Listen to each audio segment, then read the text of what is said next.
But my parents have become obsessed with the whole funeral arrangement thing because they didn't want to leave it to my brother and I, which I think is thoughtful and all that, but they've taken it to the next level.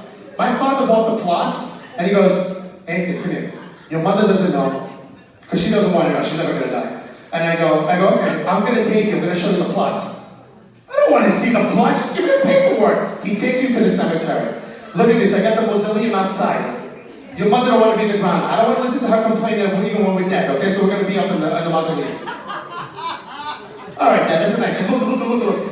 Here's a John. Here's a Joe. What is this? He goes, I got the whole neighborhood all together. Here we go. And do me a favor, when I go in, and make sure if I go in ahead first, she goes in her feet first. I don't want to hear her talking the whole time. All right, I'll throw some cards in there. You can play Scopa with your friends at night. It'll be great. My mother, though, as I said, she just wants to make sure she looks good. So she has talked to me about this.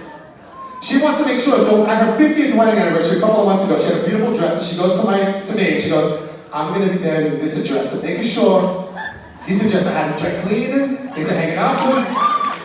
She's ready to go. All right.